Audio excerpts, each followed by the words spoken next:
किसी ने सच ही कहा है, अगर पुलिस चाहे तो अपराधी को कहीं से भी ढूंढ सकती है।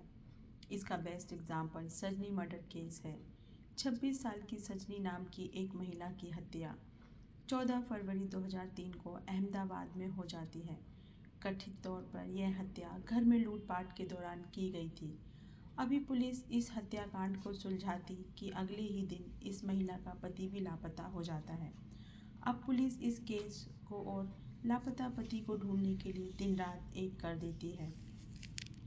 मामले की गंभीरता को देखते हुए गुजरात के मुख्यमंत्री रहते हुए नरेंद्र मोदी पर्सनली इस केस में इंटरेस्ट लेते हैं और केस की जांच के आदेश देते हैं। फिर पुलिस इस केस को सुलझाने के लिए 6 साल के अंदर लगभग 1 लाख कॉल डिटेल्स की जांच करती है। हजारों लोगों से पूछताछ की जाती है और पुलिस की कई टीमें सालों तक एक अनजान शख्स की तलाश में लगाती जाती है। फिर जो 15 साल की मेहनत के बाद खुलासा होता है, उसके बारे में जानकर हर कोई शॉक रह जाता है। इस केस में पुलिस का काम इतना लाजवाब था कि अपराधी पुलिस से पूछने पर मजबूर हो गया था कि बस आप मुझे इतना बता दीजिए कि आपने मुझे ढूंढा कैसे। पूरी सच्चाई जानकर आप भी हैरान रह जाएंगे। तो आखिर क्या है सजनी मर्डर केस की पूरी कहानी? चलिए जानते हैं सब कुछ डिटेल में इस वीडियो के जरिए। दोस्तों, इस कहानी की शुरुआत होती है 14 फरवरी 2003 से। सुबह सुबह अहमदाबाद में रहने वाले ओके कृष्णा नाम के एक व्यक्ति के फ़ोन की घंटी बजती है। ओके कृष्णा फ़ोन उठाते हैं। दूसरी तरफ से उनके दामाद तरुण कुमार जिनराज की आवाज़ आई, जो जो रोते हुए कह रहा था कि घर में बड़ी वारदात हुई है और लुटेरे इस लूटपाट के दौरान उनकी बेटी सजनी की भी हत्या कर गए हैं।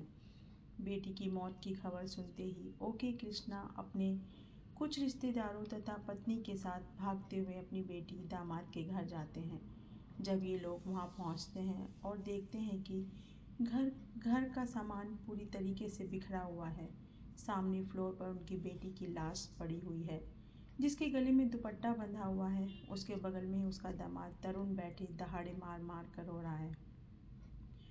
स्थिति को देखते हुए तुरंत सजनी को पास के अस्पताल में लेकर जाते हैं, मगर अस्पताल में उसे मृत घोषित कर दिया जाता है। अब तक इस मामले की जानकारी अहमदाबाद पुलिस को भी हो जाती है। पुलिस वाले भी भागते हुए क्राइम सीन पर आते हैं और मामले की जांच शुरू करते हैं। पहली नज़र में लूटपाट के दौरान की गई हत्या का मामला लग रहा था। इसके बावजूद पुलिस वाले एक एक चीज़ की बारीकी से जांच करते हैं और घटनाक्रमों को समझने के लिए मृत महिला सजनी के पति तरुण से पूछताछ करती है। इस पूछताछ के दौरान भी तरुण दहाड़े मार मार कर रोता चिल्लाता रहता है। इस कारण पुलिस ज़्यादा दबाव देकर उससे कुछ पूछताछ नहीं करती, बल्कि लाश को पोस्टमार्टम के लिए भेज दिया जाता है और आगे की कार्रवाई शुरू हो जाती है। तरुण जरूर दहाड़ी मारकर रो रहा था, मगर क्राइम सीन पर पुलिस के साथ मौजूद खोजी कुत्ता लगाकर तरुण पर ही भौंक रहा था। खोजी कुत्ते की हरकत से लोगों के जहन में सवाल आने लगा कि इस लूटपाट और हत्या में कहानी तरुण की तो कहीं तरुण का तो हाथ नहीं है। इस स्थिति को देखते हुए लोग तुरंत ही इस संभावना से इनकार कर देते हैं। कमाल की बात तो ये होती है कि जब तरुण को अंतिम बार हॉस्पिटल में सजनी को देखने के लिए लाया जाता है, तब भी खोजी कुत्ता उस पर ही भौंकना शुरू कर देता है।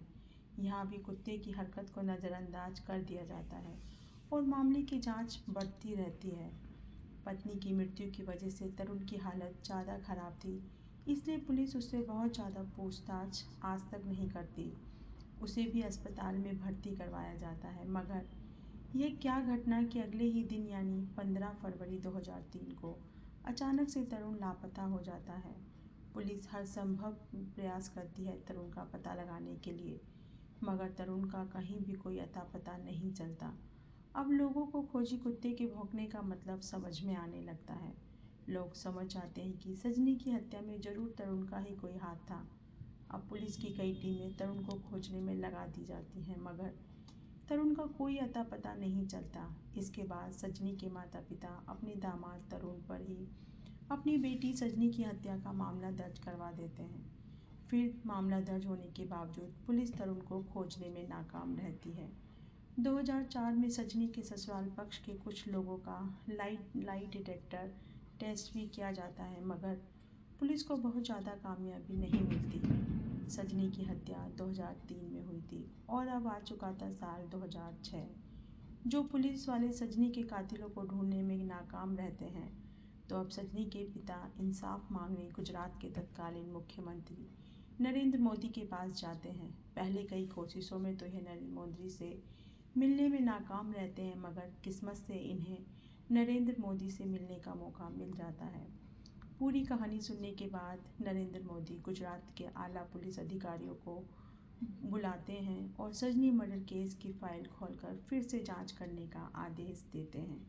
इसी के बाद 2006 में एक बार फिर से इस केस की फाइल दोबारा खोली जाती है और फिर से जांच शुरू होती है।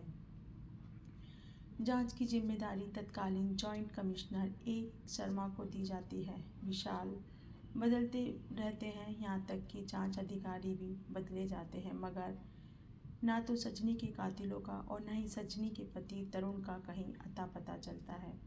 अब साल आता है 2012।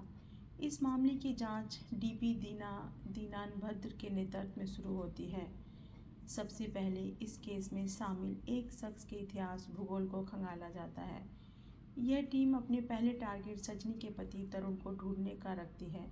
इसके पीछे की सोच यह थी कि अगर तरुण मिल गया तो बहुत से सवालों के जवाब यूं ही मिल जाएंगे। इसलिए अगले कुछ मिनट में पुलिस द्वारा कई हजारों लोगों के प्रोफाइल की जांच की जाती है। इतना ही नहीं, इन लोगों से जुड़े एक एक मोबाइल नंबर और मोबाइल नंबर पर आने वाले और की जाने वाली कॉलों की निगरानी की जाने लगती है और सभी नंबर की कॉल डिटेल्स भी निकाली जाती है। ऐसे अगले कई महीनों तक चलता रहता है और इस दौरान पुलिस की कई टीमें लगभग 1 लाख से ज़्यादा मोबाइल नंबर की कॉल डिटेल्स निकालते हैं, मगर किसी भी नंबर का कनेक्शन तरुण नाम के किसी व्यक्ति से नहीं मिलता। शुरुआती नाकामी के बावजूद पुलिस वाले हिम्मत नहीं हारते और वो तरुण से जुड़े करीबी लोगों के नंबर पर अपनी पैनी नज़र बनाए रखते हैं। खास तौर से तरुण की मां अनम्मा और तरुण के भाई के नंबर पर विशेष निगरानी की जाने लगती है। इसमें भी कई महीने बीत जाते हैं, मगर अनम्मा के मोबाइल पर एक भी ऐसा कॉल नहीं आता जो पुलिस वालों को तरुण तक पहुंचा सके। पुलिस वाले दूसरा तरीका अपनाने का फैसला करते हैं और अपना भविष्य बदलकर एक सामान्य व्यक्ति की तरह मंदसौर में रह रही तरुण की मां अनुमान तक जाते हैं और फिर यहाँ नाटक करके किसी तरह यहीं पेइंग गेस्ट के तौर पर रहने लगते हैं। यहाँ पुलिस का टारगेट था कि शायद अम्मा के साथ पेइंग गेस्ट के तौर पर रहते हुए उन्हें तरुण का कुछ अता पता मिल सकता है। पुलिस को यहाँ तो बहुत ज़्यादा कामयाबी नहीं मिलती, मगर अनम्मा के कुछ पड़ोसी जरूर पुलिस को कुछ इम्पोर्टेंट इन्फॉर्मेशन देते हैं।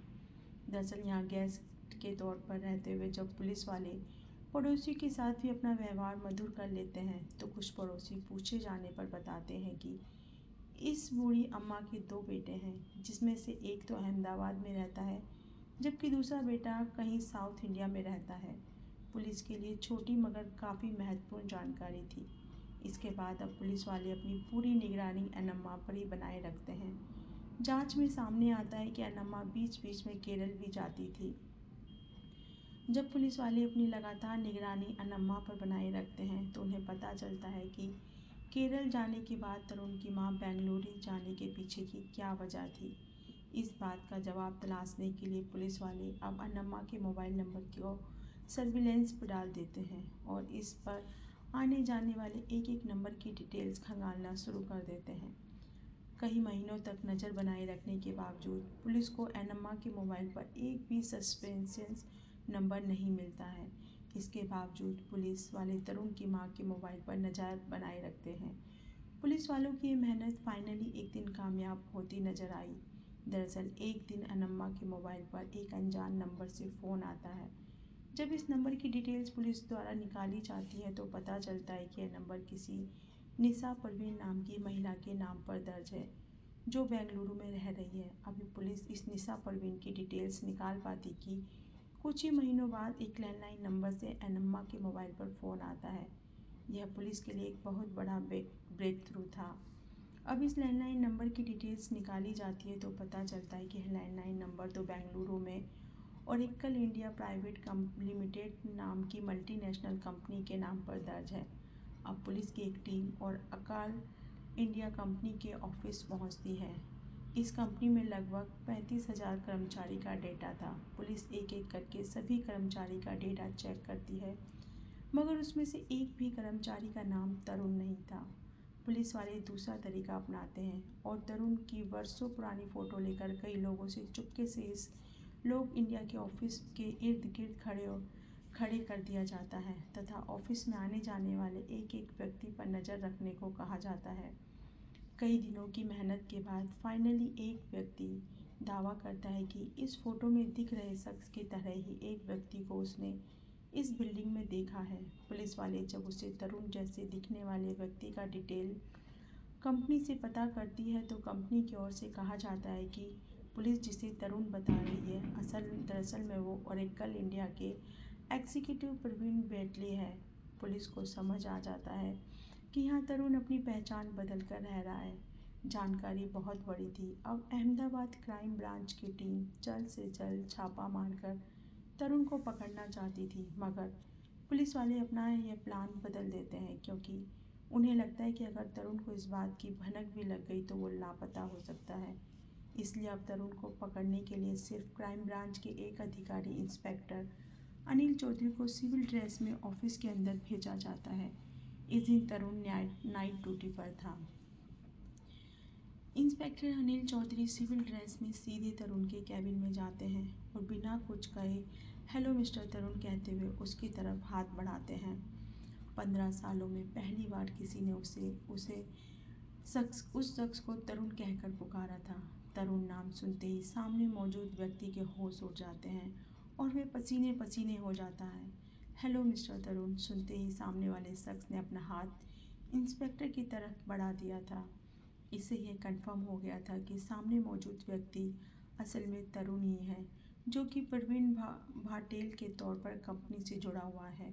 तरुण की पहचान होते ही इंस्पेक्टर अनिल तुरंत नीचे मौजूद अपनी टीम को खबर करते हैं और वो तरुण से कहते हैं कि अब तुम्हारा खेल खत्म हो चुका है, चुपचाप मेरे साथ चलो। तरुण समझ चुका था कि 15 साल तक जो मैंने पहचान छुपा के रखी थी, पुलिस ने उसका पता कर ही लिया।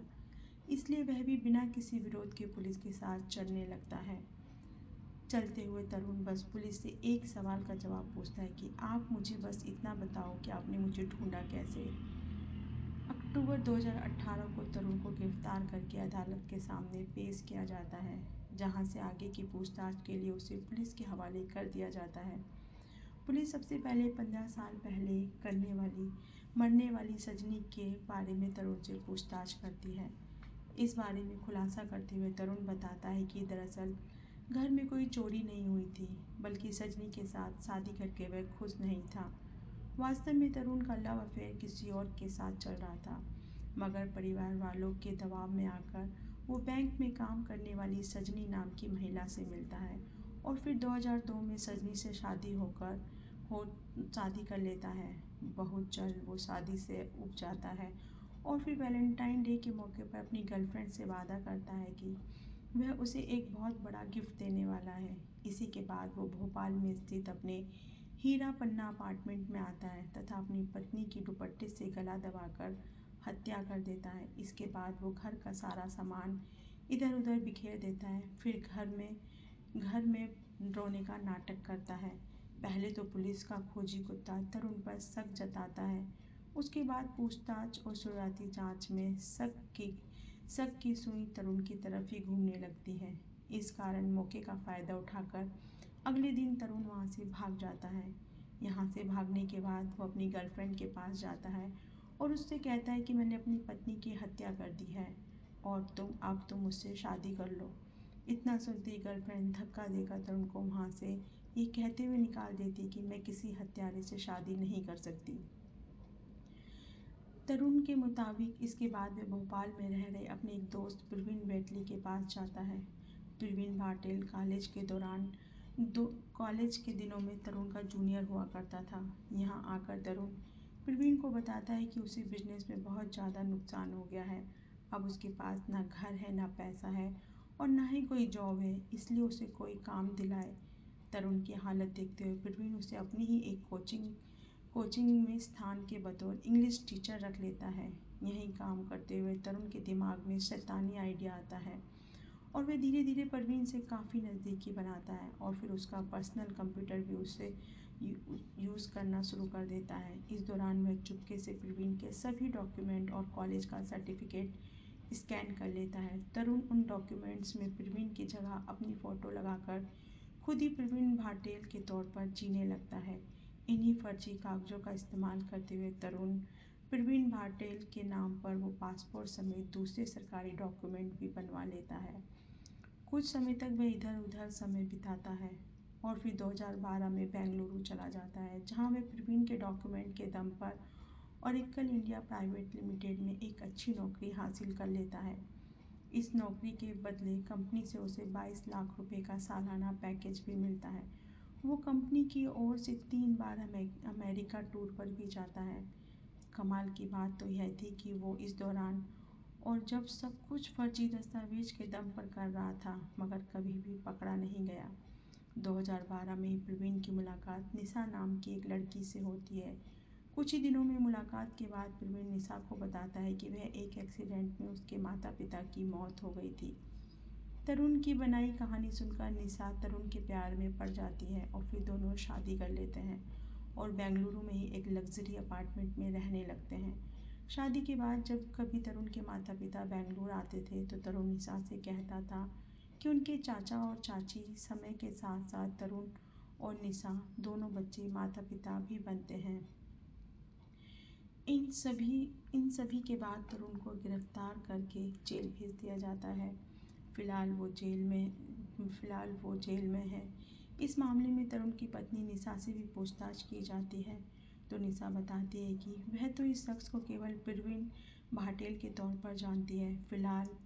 इस बात से कभी फिलहाल की इसकी बातें करें तो कभी लाखों की नौकरी करने वाला तरुण जेल की हवा खा रहा है। अपनी गिरफ्तारी के बाद से ही लगातार वह अलग अलग ग्राउंड पर बेल की अपील करता रहता है, मगर उसे किसी भी अदालत द्वारा बेल नहीं दी गई और फिलहाल वो जेल में ही है। जब अहमदाबाद पुलिस ने इस केस को सॉल्व किया था तो देश में जमकर अहमदाबाद पुलिस की प्रशंसा हुई थी। पुलिस इन्वेस्टिगेशन के बारे में आप क्या कहना चाहते हैं, हमें कमेंट बॉक्स में ज़रूर बताएं। और अगर हमारी मेहनत आपको पसंद आई हो तो वीडियो को लाइक करते हुए शेयर भी करें और अगर आपने अब तक हमारे चैनल को सब्सक्राइब नहीं किया है तो चैनल को सब्सक्राइब कर लीजिए। धन्यवाद।